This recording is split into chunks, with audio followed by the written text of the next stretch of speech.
8 minutes? That is how long it took Iran to erase $4.2 billion worth of American air power from the Middle East theater, permanently. Not damaged, not degraded, not temporarily grounded, pending repair assessments, destroyed, burned. Rendered into twisted aluminum and melted avionics scattered across two of the most heavily defended military installations, the United States operates outside of its own borders. At 04:11 local time, the first Iranian missile impacted the flight line at Al Udeid Air Base in Qatar, the forward headquarters of U.S. Air Force's Central Command, and the single most important American military installation in the entire Middle East. Simultaneously, to the second, the first missile of a separate coordinated salvo struck the aircraft parking apron at Al Dhafra Air Base in the United Arab Emirates. 2 bases, 2 countries, 2 simultaneous strike packages, 34 missiles total, all of it executed within an 8-minute window so precise that American radar operators initially assumed their systems were malfunctioning, because no previous Iranian strike had ever demonstrated this level of simultaneous multi-theater coordination. In episodes 1 through 4 of this series, we watched Iran systematically dismantle Israeli civilian and military infrastructure. Tel Aviv, Ben Gurion Airport, the Shahed drone swarm, the Sorak 2 water plant. Each strike was more sophisticated than the last. Each one was aimed at Israel. Tonight, Iran stopped aiming at Israel. Tonight, Iran aimed directly at the United States of America. And in 8 minutes, it destroyed more American military hardware than any adversary has managed since the attack on Pearl Harbor in 1941. Welcome to Geopolitics Meets Money. This is the episode that changes everything. To understand what Iran just pulled off, you need to understand why simultaneous strikes on 2 bases in 2 different countries, executed with second-level precision, represents a quantum leap in Iranian military capability that Western intelligence agencies were not publicly prepared to acknowledge existed. Every military strike involves a kill chain, the sequence of steps from target identification to missile impact, intelligence collection, target confirmation, launch authorization, flight time calculation, detonation timing. In a single target strike, managing this chain is complex but achievable, executing it against 2 separate targets in 2 separate sovereign nations, with different radar environments, different air defense configurations, and different GPS coordinates, while ensuring both strike packages detonate within the same 8-minute window. That requires a level of operational planning, communication security, and launch coordination that puts Iran in a category of military sophistication that the Pentagon's public assessments have consistently underestimated. The missiles used were a combination of Fatah-2 hypersonic ballistic missiles, Iran's most advanced precision strike weapon, with a maneuvering hypersonic glide vehicle in its terminal phase capable of speeds exceeding Mach 13, and Khaybar-Shikan medium-range ballistic missiles providing the numerical mass of the salvo. The Fatah-2 was selected for the highest value targets at each base specifically because its hypersonic terminal velocity makes intercept by Patriot PAC-3 batteries, the primary air defense system protecting both Al Udeid and Al Dhafra, geometrically unreliable at best and practically impossible at worst. Iran did not fire 34 missiles randomly at 2 bases. It fired them in precisely calculated sequences, leading with Fatah-2 hypersonic rounds against the Patriot battery radar installations at each base to blind the air defense systems in the opening seconds, then following with Khaybar-Shikan salvos against the aircraft parking areas, fuel storage facilities, and maintenance hangars, while the defense networks were degraded and reorienting. Blind the eyes first, then destroy everything the eyes were protecting. It worked. Here is where Geopolitics Meets Money breaks down the number that the Pentagon's initial damage assessment, released in deliberately vague language at 09:30 Washington time, was carefully worded to obscure $4.2 billion. In 8 minutes. Let that settle.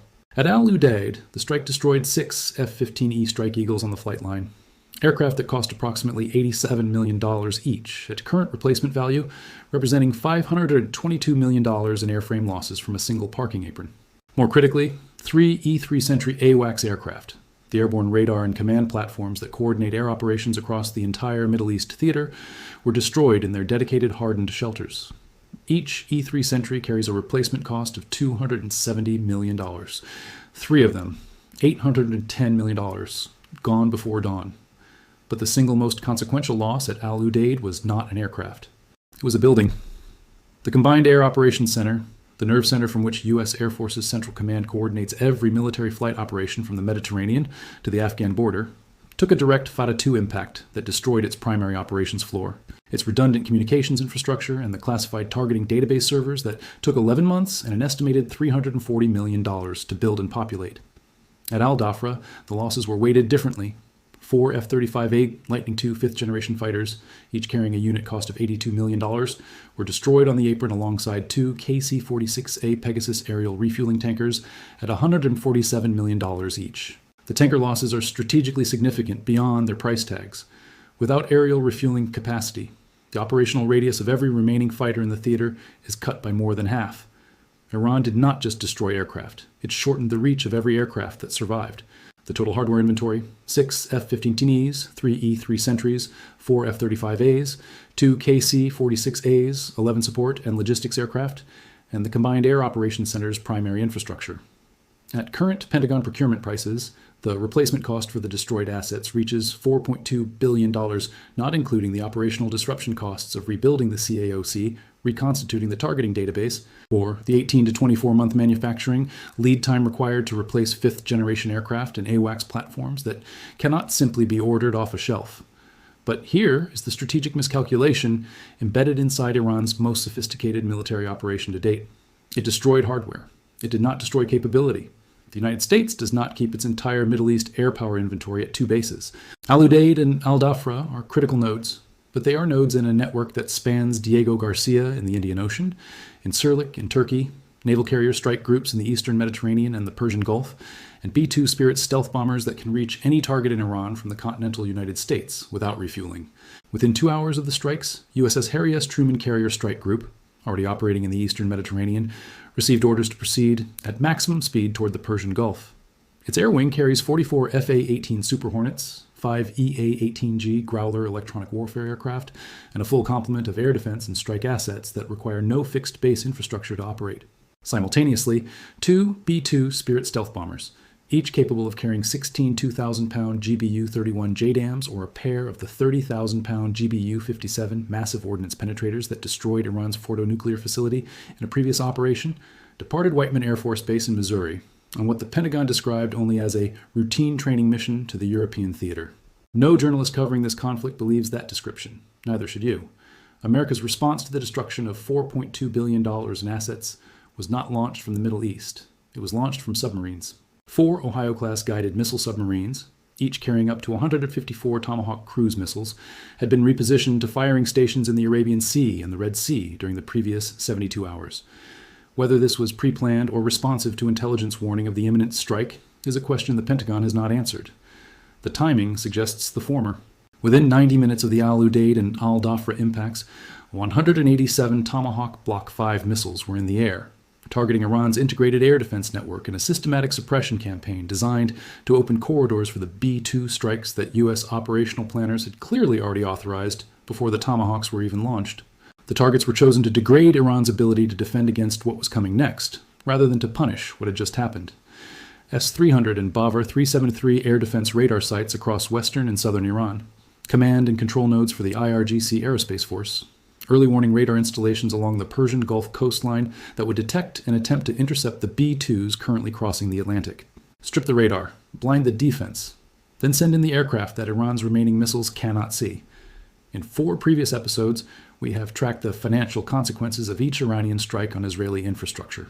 Tonight, the economic consequences are American, and they are measured not in shekel depreciation or Tel Aviv stock exchange circuit breakers, but in defense industry procurement cycles, Pentagon supplemental budget requests, and the single most consequential insurance event in aviation history. Lockheed Martin's stock rose 8.3% at open on news of the F-35 and F-15 losses. The market's cold-blooded calculation that destroyed military hardware means replacement contracts worth billions. Raytheon, manufacturer of the Patriot PAC-3 interceptors that failed to stop the Fata 2 strikes, fell 4.1%, as analysts began questioning the system's hypersonic intercept capability in real combat conditions for the first time. The Pentagon immediately submitted an emergency supplemental budget request to Congress for $7.8 billion, $4.2 billion in direct replacement costs, plus $3.6 billion in accelerated procurement for hypersonic intercept systems that the U.S. military has been developing but not yet operationally deployed. That request will pass. It always passes after a strike of this magnitude. But passing a budget request and receiving replacement aircraft are 2 entirely different timelines. The F-35 production line currently operates at a rate of approximately 156 aircraft per year globally, shared across U.S. military branches and 11 international partner nations, 4 destroyed F-35As represent 25 days of total global F-35 production capacity. Replacement delivery is 18 months minimum. For 18 months, the U.S. Air Force flies this theater short. Crude oil spiked $31 per barrel in the hours following confirmation of the strikes, the largest single-session move in oil market history, as traders priced in the possibility of direct U.S.-Iran military exchange disrupting Persian Gulf shipping indefinitely. The Strait of Hormuz, through which 21% of global oil supply transits daily, went from a theoretical risk to a live operational concern in the time it took 34 missiles to cross 2 national borders. Here is the question Geopolitics Meets Money has been building toward across 5 episodes. Iran has now struck a civilian city, a civilian airport, a civilian water supply, a drone swarm against military infrastructure, and tonight, a direct strike on United States military assets on foreign soil. Each escalation has been deliberate. Each one has been more sophisticated than the last, and each one has been calculated to impose a specific cost, military, economic, psychological, without quite crossing the threshold that triggers a full American declaration of war. Tonight may have crossed that threshold, because there is a line, undefined, unwritten, but understood by every government in Washington, Beijing, Moscow, and Tehran, between striking Israeli infrastructure and striking American airmen on an American base. Iran has now crossed it, and the B-2s, currently somewhere over the Atlantic, are the opening sentence of America's response. So here's the question we are putting to the GMM community. The question that will define the next chapter of this conflict and the next decade of Middle Eastern geopolitics. Has Iran just made the catastrophic miscalculation of turning a regional conflict into a direct U.S.-Iran war it cannot survive? Or has Tehran calculated correctly that America's political appetite for another Middle Eastern ground war is so exhausted that even the destruction of $4.2 billion in military hardware will not produce a response large enough to change the strategic equation? Drop your answer in the comments. Because in our next episode, we are going to the number nobody is calculating yet. What a full U.S.-Iran military exchange costs the global economy, what it does to oil at $200 a barrel, and whether the world financial system has the shock absorbers to survive it. This is Geopolitics Meets Money. Stay sharp.